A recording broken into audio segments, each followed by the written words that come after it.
नमस्कार दोस्तों। भगवत गीता और भगवत गीता के ज्ञान पर असंख्य लोगों ने काम किया है। जाने कितनी ही गीता आपने सुनी भी होगी, परंतु मैं शैलेंद्र भारती अब आपके सामने प्रस्तुत कर रहा हूं भगवत गीता की एक और व्याख्या। क्या विशेष है इस गीता में? गीता में अगर कुछ विशेष हैं तो वो हैं श्री कृष्ण। बाकी हम सब निमित्त हैं, साधन है। लेकिन यह मेरा खास प्रयास है कि हमारे आज के जमाने में यह ग्रंथ हमें रास्ता दिखाए, आसानी से गीता को हम सब समझ पाएं और अपने रोजमर्रा के जीवन में इसका उपयोग कर पाएं। वैसे गीता के बारे में बहुत कुछ कहा गया है, सुना गया है। शायद ही कोई ऐसा धर्म ग्रंथ होगा जिस पर इतना लिखा गया हो। ऐसा क्या खास है गीता में कि समय समय पर यह और भी आवश्यक और मार्गदर्शक भी होती जा रही है? एकदम साधारण भाषा में अगर कहें तो भगवत गीता एक उत्तर है। गीता एक उत्तर है दुनिया के हर प्रश्न का। जीवन से जुड़ा ऐसा कोई प्रश्न नहीं जिसका के उत्तर श्री कृष्ण भगवत गीता में नहीं देते। हमारे मन मस्तिष्क में कोई भी शंका, परेशानी, चिंता, किसी भी तरह का आवेग, किसी भी तरह की दुविधा हो, दुनिया के हर धर्म संकट, हर डायलेमा का उत्तर है गीता। भगवत गीता में 18 अध्याय हैं और हर अध्याय में वेदों और उपनिषदों का सार है। अरे भाई, इसे आप वेद या उपनिषद समझ करके डरिएगा मत। यह मत सोचिए कि यह हमारी और आपकी समझ से दूर है। इसके हर अध्याय, हर श्लोक में आप अपने आप को अर्जुन समझिए, क्योंकि अर्जुन की हर शंका, उसका हर डर, हर समस्या वैसे देखा जाए तो हमारी ही परेशानी है। और हर परेशानी का हल बता रहे हैं श्री कृष्ण। कृष्ण को सिर्फ अर्जुन का सारथी मत मानिएगा, उन्हें अपने जीवन का सारथी भी मानिएगा। उनके कहे अनुसार अगर हम और आप चलेंगे तो मैं दावे के साथ कहता हूं कि हम सारी परेशानियों को आसानी से पार कर जाएंगे। ज्ञान या धर्म या ग्रंथ की बड़ी बड़ी बातें मेरे साथ नहीं होगी दोस्तों। यहां पर जीवन की प्रैक्टिकल सच्चाइयों और प्रैक्टिकल प्रॉब्लम्स की बात की जाएगी। तो आइए, मैं शैलेंद्र भारती आपको ले चलता हूं भगवत गीता के 18 अध्यायों के सफर पर।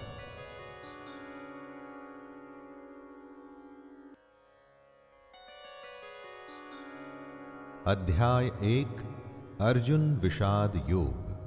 पहला अध्याय है अर्जुन विषाद योग। यहां शुरुआत होती है धृतराष्ट्र के सवालों से। वो जानना चाहते हैं कि युद्ध में क्या हो रहा है, उनका पुत्र दुर्योधन और उनकी सेना क्या कर रही है, और साथ ही में पांडु पुत्रों की सेना क्या कर रही है। उसके बाद दोनों सेनाओं के शूर वीरों का वर्णन, और उसके बाद आता है अर्जुन का विषाद, मतलब कि उनका दुख, उनकी समस्या, उनका धर्म संकट। आइए सुनते हैं अर्जुन विषाद योग। धृतराष्ट्र उवाच धर्मक्षेत्रे कुरुक्षेत्रे समवेतायुयोत्सवः मामकाः पांडवाश्चैव किमकुर्वत संजय। धृतराष्ट्र संजय से पूछते हैं, धर्म भूमि कुरुक्षेत्र में युद्ध करने के लिए एकत्र हुए मेरे और पांडु के पुत्र क्या कर रहे हैं? धृतराष्ट्र जानना चाहते हैं कि युद्ध स्थल पर आखिर हो क्या रहा है। धृतराष्ट्र अंधे थे, देख नहीं सकते थे, लेकिन आंखों से अंधे थे, मन और मस्तिष्क से नहीं। उन्हें पता था कि वो धर्म के साथ नहीं, क्योंकि धर्म तो वहां होता है जहां श्री कृष्ण थे। अपने पुत्र मोह में उन्होंने शांति की जगह युद्ध को चुना था, लेकिन वो जानते थे कि इस युद्ध को जीतना आसान नहीं होगा। अपने जीवन में जब हम कुछ गलत करते हैं तो हम भी समझ रहे होते हैं दोस्तों कि हमारे किए का नतीजा शायद अच्छा ना हो। और ऐसा ही धृतराष्ट्र के साथ भी हुआ। वो भी इसी डर और इसी आशंका में दिखते हैं। संजय उवाच दृष्ट्वा तु पांडवानीकं व्यूढ़ं दुर्योधनस्तदा आचार्यमुपसंगम्य राजा वचनमब्रवीत्। संजय आंखों देखा हाल बताते हुए उत्तर देते हैं, हे राजन, दुर्योधन पांडवों की सेना के व्यूह को देख रहे हैं और ये बात गुरु द्रोणाचार्य को जाकर के कहते हैं। संजय को दिव्य दृष्टि प्राप्त हुई थी। वो युद्ध से दूर होते हुए भी युद्ध को देख सकते थे। वो जो देख रहे थे वही बता रहे थे। इसमें वो अपनी तरफ से कुछ भी नहीं कह रहे थे, सिर्फ आंखों देखा हाल बता रहे थे युद्ध का। यानी जैसे हम लोग रनिंग कमेंट्री सुनते हैं, बस इसी तरह समझ लीजिए। ये उन्हीं की दिव्य दृष्टि यानी डिवाइन विजन का कमाल था कि हमें गीता सुनने को मिली।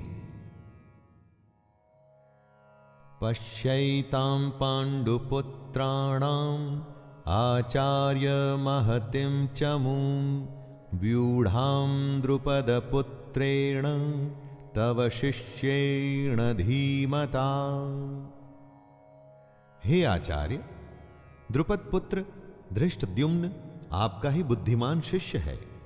पांडु पुत्रों की ये बड़ी भारी सेना की व्यूहाकार रचना धृष्टद्युम्न ने ही की है।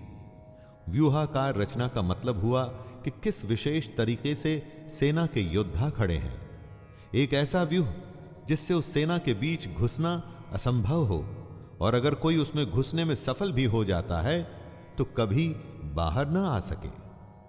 दोस्तों, जब शत्रु या समस्या को हम देखते हैं तो वो हमें बहुत बड़ी और विकराल दिखाई देती है, और मन में ये डर भी रहता है कि कुछ कर गुजर के अगर हम इसमें घुस भी गए तो क्या होगा?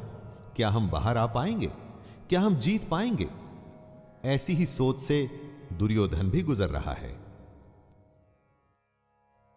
अत्र शूरा महेश्वासा भीमार्जुन समायुधे युयुधानो विराटश्च द्रुपदश्च महारथः धृष्टकेतुश्चेकितानः काशीराजश्च वीर्यवान् पुरुजितकुन्तिभोजश्च शैब्यश्च नरपुङ्गवः युधामन्युश्च विक्रान्त उत्तमौजाश्च वीर्यवान् सौभद्रो द्रौपदेयाश्च सर्व एव महारथाः। इन 3 श्लोक में दुर्योधन पांडु पुत्रों की सेना के महान योद्धाओं का नाम ले रहा है। जब भी युद्ध होता है तो आप अपने सामने खड़ी सेना, उस सेना के योद्धाओं को जांचते और परखते हैं। वैसे ही दुर्योधन भी कर रहा है। दुर्योधन द्रोणाचार्य से कहता है, बड़े बड़े धनुषों वाले तथा युद्ध में भीम और अर्जुन के समान शूरवीर सात्यकी और विराट तथा महारथी राजा द्रुपद, धृष्टकेतु और चेकितान तथा बलवान काशीराज, पुरुजित, कुंतीभोज और मनुष्यों में श्रेष्ठ शैब्य, पराक्रमी युधामन्यु तथा बलवान उत्तमौजा, सुभद्रा पुत्र अभिमन्यु एवं द्रौपदी के 5 पुत्र, ये सभी महारथी हैं। इससे हमें यह पता चलता है कि चाहे शत्रु हो या शत्रु के जैसी समस्या, उसके बारे में सब कुछ जानना चाहिए। दोस्तों, समस्या के हर पहलू से हमें वाकिफ होना चाहिए। समस्या के हर पार्ट, उसके अंग के बारे में मालूम होना चाहिए, जैसा कि दुर्योधन भी कर रहे हैं।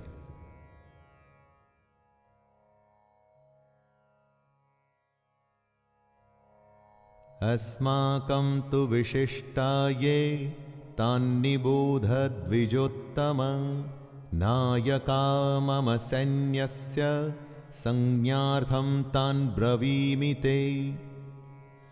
दुर्योधन आगे कहता है, हे ब्राह्मण श्रेष्ठ, पांडवों की सेना के योद्धाओं को तो आपने देख लिया, अब अपने पक्ष में भी जो प्रधान हैं उनको भी तो आप समझ लीजिए। द्रोणाचार्य की जानकारी के लिए शत्रु की सेना के बाद दुर्योधन अपनी सेना के जो जो सेनापति हैं उनके बारे में बतलाता है। समस्या के बारे में सब कुछ जान लेने के बाद बारी आती है अपने पक्ष में सोचने की। ये जानना होता है दोस्तों कि आपके पास क्या क्या स्ट्रांग पॉइंट्स हैं, आप किन बातों में मजबूत हैं जिससे आप उस समस्या पर विजय पा पाएंगे। जैसे आपने समस्या के हर पहलू के बारे में सोचा, उसी तरह से आपको स्वयं का भी आकलन कर लेना चाहिए।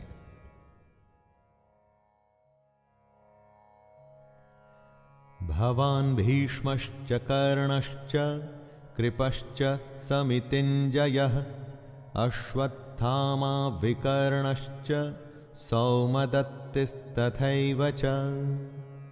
सबसे पहले आप द्रोणाचार्य और पितामह भीष्म तथा कर्ण और संग्राम विजयी कृपाचार्य तथा वैसे ही अश्वत्थामा, विकर्ण और सोमदत्त का पुत्र भूरिश्रवा के बारे में जानिए। दोस्तों, जिस तरह से हम आज के जमाने में रिस्क असेसमेंट करते हैं ना, वैसे ही दुर्योधन भी अपने शत्रु की सेना को देखते हुए दोनों सेनाओं के योद्धा की बातें करते हुए आगे होने वाले युद्ध के लिए तैयार हो रहे हैं। चुनौती को हर तरह से समझकर ही उस पर विजय प्राप्त की जा सकती है। चुनौती को इतने अच्छे से जान लेना चाहिए कि जब हम उससे लड़ने जाएं तो कुछ नया न लगे, कोई सरप्राइज ना आए। युद्ध हो या चुनौती, सरप्राइज आपको हरा सकता है। अन्ये च बहवः शूरा मदर्थे त्यक्तजीविताः नानाशस्त्र प्रहरणाः सर्वे युद्ध विशारदाः। दुर्योधन गर्व के साथ कहता है कि मेरे लिए जीवन की आशा त्याग देने वालों की कमी नहीं। इतना ही नहीं, ये शूरवीर अनेक प्रकार के शस्त्रास्त्रों से सुसज्जित हैं और सब के सब युद्ध में चतुर हैं। दुर्योधन के एक इशारे पर उसकी सेना के शूरवीर लड़ने मरने को तैयार हैं। उन्हीं को देख दुर्योधन खुश हो रहा है। दुर्योधन के साथ युद्ध में लड़ने के लिए शूरवीर थे जो उसके लिए मरने को तैयार हैं। हाँ, आप जब अपने जीवन की चुनौती से लड़ते हैं तो आपके साथ कौन होता है? आपके साथ होता है आपका हुनर, आपकी हिम्मत, आपकी मेहनत, आपके संगी और आपके अपने रिश्तेदार। जैसे शूरवीर दुर्योधन के लिए कुछ भी करने को तैयार हैं, वैसे ही ये आपके साथी भी आपके लिए कुछ भी कर सकते हैं। अपर्याप्तं तदस्माकं बलं भीष्माभिरक्षितं पर्याप्तं त्विदमेतेषां बलं भीमाभिरक्षितं। दुर्योधन आगे कहता है कि भीष्म पितामह द्वारा रक्षित उनकी सेना सब प्रकार से अजेय है और वहीं शत्रु की सेना भीम द्वारा रक्षित है। दुर्योधन कहना चाहते हैं कि भीम की सेना को वो आसानी से जीत सकते हैं। दुर्योधन यहां घमंड दिखा रहा है, जो आपको बिल्कुल भी नहीं करना है दोस्तों, कभी नहीं। क्योंकि अगर दुर्योधन जानता कि वो दूसरी सेना को हरा देगा तो फिर युद्ध ही क्यों करता? युद्ध को जीतने के लिए दूसरे को हराना पड़ता है। अगर चुनौती या समस्या को देखकर हमें लगता है कि हम जीत जाएंगे तो विश्वास या आत्मविश्वास तो हो सकता है, लेकिन घमंड नहीं। क्योंकि अगर घमंड हुआ तो वो आपके हारने की शुरुआत है। अयनेषु च सर्वेषु यथा भागमवस्थिताः भीष्ममेवाभिरक्षन्तु भवन्तः सर्व एव हि। दोनों सेनाओं के इस तरह के वर्णन से दुर्योधन अपनी इस बात पर पहुंचना चाहता था, और वो ये कि हर किसी को अपने अपने मोर्चों पर अपनी अपनी जगह स्थित रहते हुए निसंदेह भीष्म पितामह की रक्षा करनी है। कहने का मतलब, आप होने वाले युद्ध में सबसे अधिक उसकी रक्षा करते हैं जो आपके लिए युद्ध के लिए सबसे अधिक आवश्यक हो। जैसे कि दुर्योधन और उसकी सेना के लिए भीष्म पितामह हैं। भीष्म पितामह के हारने का मतलब था कि युद्ध हार जाना, और उनके बचे रहने का मतलब कि आप युद्ध हार नहीं सकते। अपनी सबसे बहुमूल्य चीज को तब तक बचा के रखना चाहिए जब तक कि आप युद्ध पर विजय प्राप्त न कर लें।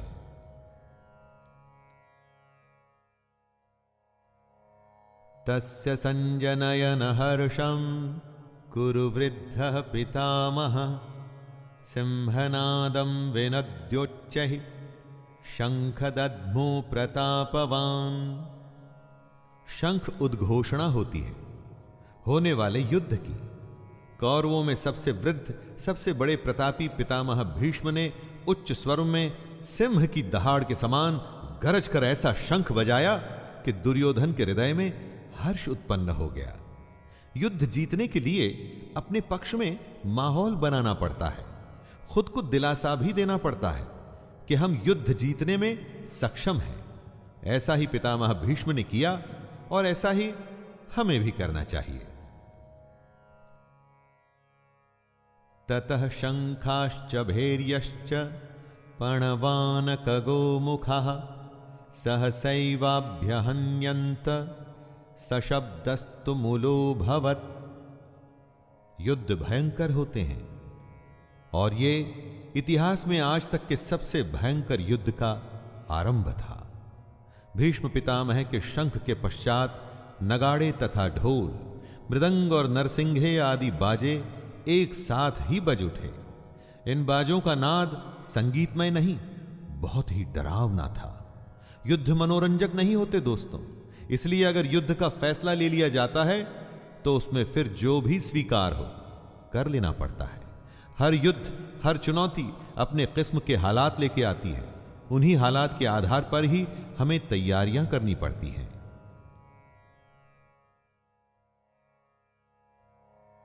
ततः श्वेतैर्हयैर्युक्ते महति स्यन्दने स्थितौ माधवः पाण्डवश्चैव दिव्यौ शंखौ प्रदद्मतुः। अब बारी थी पांडु पुत्रों की, सेना के शंखनाद की। सफेद घोड़ों से युक्त उत्तम रथ में बैठे हुए श्री कृष्ण और अर्जुन ने भी अपने अपने अलौकिक शंख बजाए। युद्ध में जब तैयारी होती है ना, तो दोनों तरफ से होती है। हर पक्ष अपनी विजय की आशा में खुद को, अपनी सेना को भरोसा देता है। आज के समय में हम खुद के लिए अगर शंख बजाने की उपमा के बारे में सोचे तो यह हो सकता है कि हम कुछ भी ऐसा कर सकते हैं जो हमें मोटिवेट या प्रोत्साहित करे।